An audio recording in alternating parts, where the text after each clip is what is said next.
Hey, what is up guys, it's Silver Sun here and today I'm going to be giving you guys my view on the Dragon Ball Super episode 99.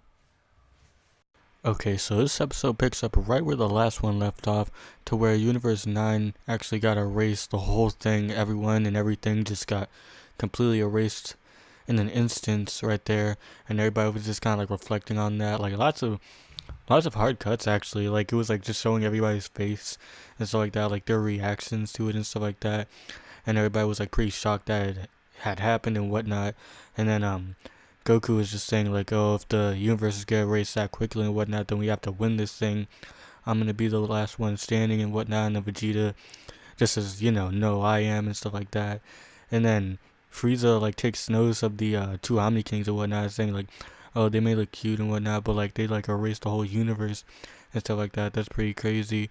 Pretty much saying that he'll like one day be as powerful as they are, which I honestly can't see that happening. But I don't know. Who knows? I mean, anything's possible in Dragon Ball Super at this point with all these power ups we're getting and stuff like that. So who knows? But everybody's like pretty much just in shock and whatnot. Like Krillin's like shake. Well, he's not shaking, but like he's like really nervous and stuff like that. Like how he usually is, kind of. But like, yeah, everybody's pretty much just like getting ready to like bring their A game and whatnot and trying not to lose this thing. 17 and 18 are pretty much talking, and 17's pretty much just saying like, oh well, we have infinite energy and whatnot, so we should use that to our advantage and stuff like that. And so pretty much they go off doing their own thing, and then pretty much Vegeta and well, Goku's kind of there too, but like he doesn't really do anything.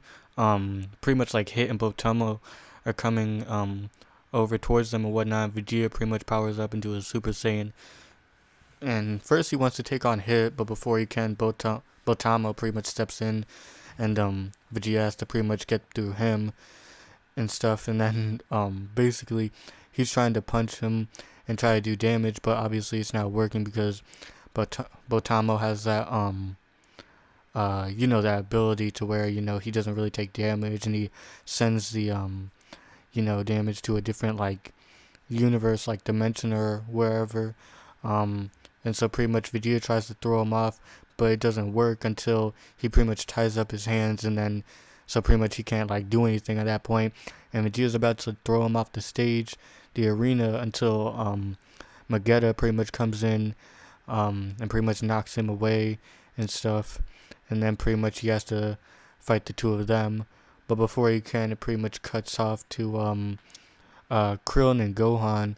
And pretty much Krillin's about to get shot by like this fire blast from this bird like warrior, but then Gohan steps in and pretty much like he kind of like nullifies the energy blast into, or the fire into like this energy blast, and tries to shoot it back at the bird, who dodges. And then pretty much they're all still in formation, Piccolo, Roshi and them, so like that, they're all still huddled up. They work together to defeat that bird warrior, and he pretty much gets knocked out of the ring.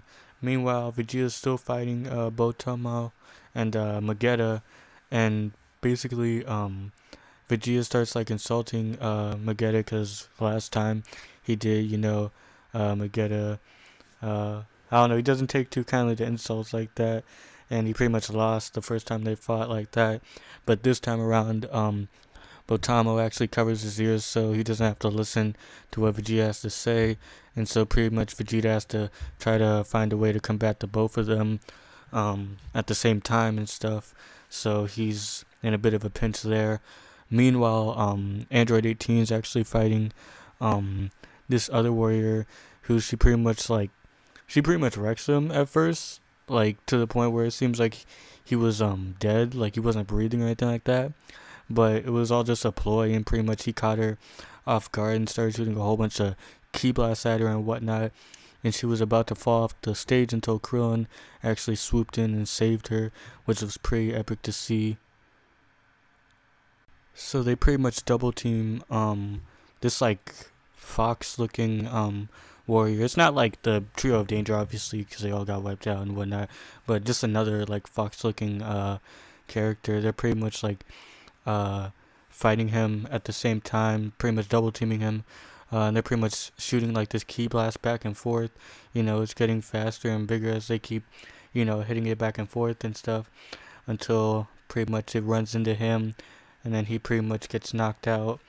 But then this other warrior, this other fox guy, like he's like dressed up in like this robe and whatnot. Like he looks kind of cool in a way, but like he pretty much just like drop kicks Krillin and, by surprise, and then pretty much Android 18 like kicks him back and whatnot, and then they're pretty much getting back on their feet and whatnot, and then pretty much Krillin goes on to do the solar flare times 100.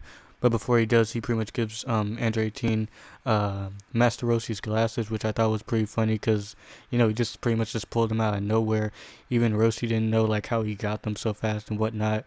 But anyways, he pretty much does that, and when he does, Majirashi, I think that's what his name is. I know it starts with an M, but he pretty much flies straight through his solar flare and pretty much kicks him. And then they're pretty much wondering like, oh, what's going on? That should have worked and whatnot. But it appears that he's actually blind, and the only way he can sense where they are is through smell and whatnot. And so basically, Krillin's pretty much like stepping up, saying like he's got this, and he'll pretty much take him on by himself. He's pretty much set up a strategy in order to beat him, and so basically it gets kind of tense actually, as they're pretty much just like squaring off, having a standoff for a few seconds, and then they pretty much get right into the action. They're pretty much like going back and forth, throwing kicks and punches and whatnot, until pretty much Krillin actually throws his shoe at him, at his nose, so that pretty much distracts him, and he pretty much can't smell where he is at that point. So Krillin takes that into consideration and pretty much fires off a Kamehameha while he's distracted, and then he pretty much gets blown off the stage. So that was really awesome to see. Krillin actually get some shine there, get a little bit of notoriety there, and having him have his little moment there. But surprisingly, just as that happens, out of all people to show up, Frost comes out of nowhere and literally just like tail slaps Krillin out of the ring just like that.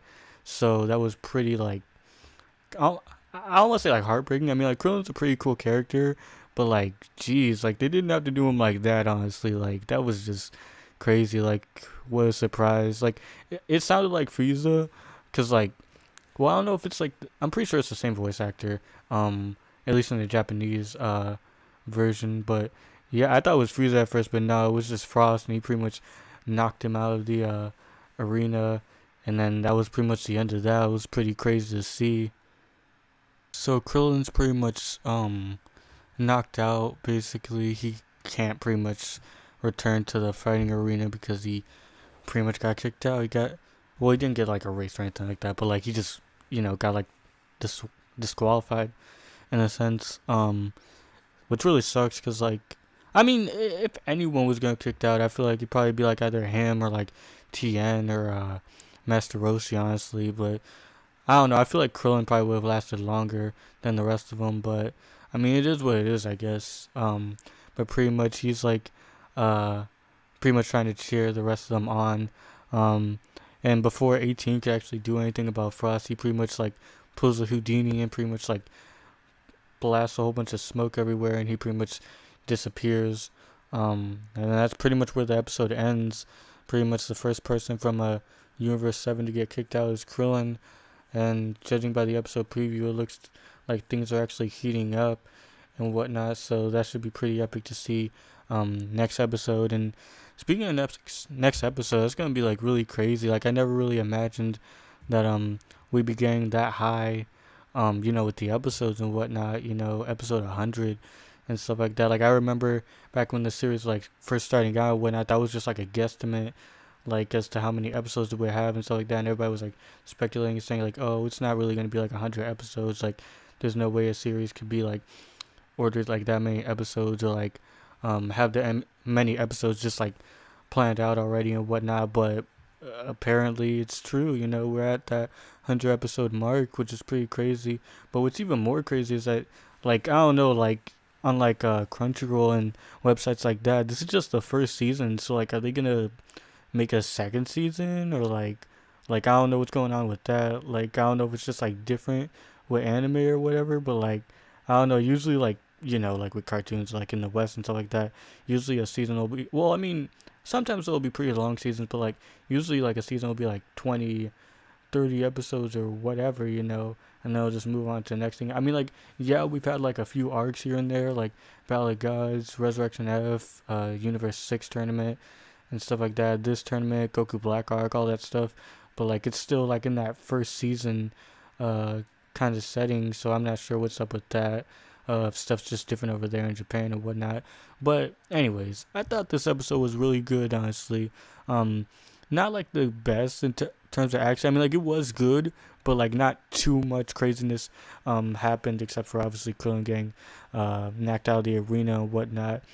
Um, but yeah, that's pretty much it for this review. I thought it was a pretty good episode. Nothing really bad in terms of animation and art or anything like that.